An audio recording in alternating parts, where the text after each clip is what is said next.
Luke 20.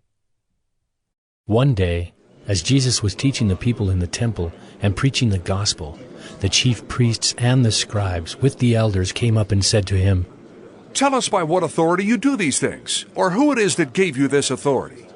He answered them, I also will ask you a question. Now tell me, was the baptism of John from heaven or from man? and they discussed it with one another, saying, If we say, "From heaven," he will say, "Why did you not believe him?" But if we say, "From man," all the people will stone us to death, for they are convinced that John was a prophet. So they answered that they did not know where it came from. And Jesus said to them, Neither will I tell you by what authority I do these things. And he began to tell the people this parable.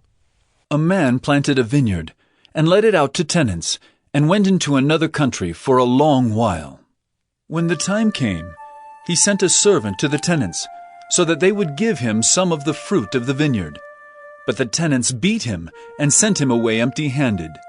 And he sent another servant, but they also beat and treated him shamefully, and sent him away empty-handed. And he sent yet a third. This one also they wounded and cast out. Then the owner of the vineyard said, What shall I do? I will send my beloved son.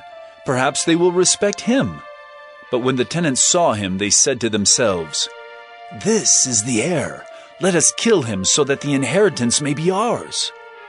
And they threw him out of the vineyard and killed him. What then will the owner of the vineyard do to them? He will come and destroy those tenants and give the vineyard to others. When they heard this, they said, Surely not. But he looked directly at them and said, What then is this that is written? The stone that the builders rejected has become the cornerstone. Everyone who falls on that stone will be broken to pieces, and when it falls on anyone, it will crush him. The scribes and the chief priests sought to lay hands on him at that very hour, for they perceived that he had told this parable against them, but they feared the people. So they watched him and sent spies who pretended to be sincere, that they might catch him in something he said, so as to deliver him up to the authority and jurisdiction of the governor. So they asked him, Teacher, we know that you speak and teach rightly and show no partiality, but truly teach the way of God. Is it lawful for us to give tribute to Caesar or not? But he perceived their craftiness and said to them, Show me a denarius. Whose likeness and inscription does it have? They said, Caesar's. He said to them, Then render to Caesar the things that are Caesar's, and to God the things that are God's. And they were not able in the presence of the people to catch him in what he said, but marveling at his answer, they became silent.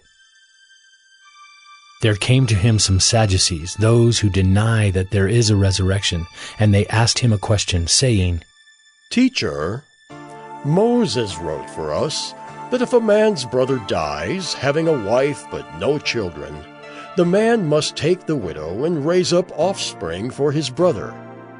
Now there were 7 brothers. The first took a wife and died without children. And the second and the third took her, and likewise all 7 left no children and died. Afterward the woman also died. In the resurrection, therefore, whose wife will the woman be? For the 7 had her as wife. And Jesus said to them, The sons of this age marry and are given in marriage. But those who are considered worthy to attain to that age and to the resurrection from the dead neither marry nor are given in marriage. For they cannot die any more, because they are equal to angels and are sons of God, being sons of the resurrection. But that the dead are raised, even Moses showed, in the passage about the bush, where he calls the Lord the God of Abraham and the God of Isaac and the God of Jacob. Now he is not God of the dead, but of the living, for all live to him. Then some of the scribes answered, Teacher, You have spoken well. For they no longer dared to ask him any question. But he said to them, How can they say that the Christ is David's son?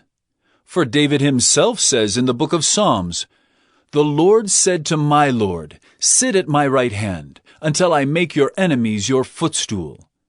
David thus calls him Lord. So how is he his son? And in the hearing of all the people he said to his disciples, Beware of the scribes, who like to walk around in long robes, and love greetings in the marketplaces, and the best seats in the synagogues, and the places of honor at feasts, who devour widows' houses, and for a pretense make long prayers. They will receive the greater condemnation.